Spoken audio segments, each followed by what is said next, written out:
Öyle bir sen yayında yatırsan bir de ben. Ay, hiç ne yoktu elimde. Sen de dirəmisən məni. Az. Deyirəm ki bu kız benim dostumdu. Ha, Allah kapısını açsın. Allah kapısını Az.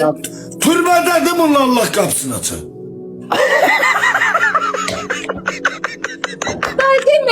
Ben böyle deyirəm, belə deyir. Az. Ben belə danışıram. Bir de diyam. Bir de diyam ben o yüreğim partladı. Bir de diyam. Ben belə danışıram, belə çəkir.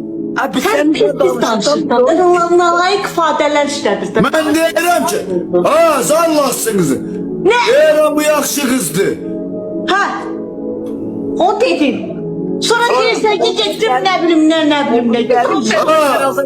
Deyirəm ki, bir gün yarın Bakıda oldum. Ha de. Bu kız da bana destek oldu. Allah Her şey yanımda oldu. Ha. Sen ne danışsan benim Mehmet? Sen dedin de pis de danış şimdi yine danış. Ne pis danıştın? Danış. İmkan verdiniz danışam Allah koymasın. Deyirəm. Ha. Allah merhaba. Ruby çok sağ ol Ruby. Ben gittim otelde de kaldım. Deme de onu deme. Zaten götürdüm Ha, işte. bir imkan ver. Allah'sınız. Onun da pulunu demezdim bunlar. Deme diyesen de damerine. Harda qalıbsan ay məhəbbət onu denən. Al otelde. Ağ oteldə. Kim qoyub səni otelə? Ha, o dostlarımıydı. Ağ otel haradır? Ne bu kız bilir. Ben deyirsən dostların qoyub kız hardan bilir bəs?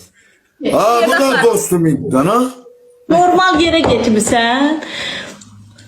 Gullede oturmuşsun. Dakika başı niye değilsen? Niye değilsen dakika başı? Gullede oturmuştun. Bak Oğlum burada az. McDonald's'taydı. Az o otelden güzel yer. Az. Masazırdakı ağ oteli deyirsən? Ha, ben şehir tanımıram Ya ama. bu olmuşuk. Masazır olsa da şəhər deyil. Masazırdakı ağ oteli deyirsən? Bilmirəm ha otel. Aylan oradır. Ayzik oradı. Oğlum bak. Fiyamur olduk. Adımız sağımız var idi. Ayzik sonra Celil kalmıyorsun. Niye öyle? Yadın az. Niye yatmırdın? Ben de koştuz bir yavru olduk. Niye? Diyorsan ki bir yavru edeyim bizi. Ağzına gelen değil. Ben söylediğim Allah. Az. Ay Maho. Niye gülüsüz az? İşte günümüze, yaşayışımıza bakırız böyle. Günüm.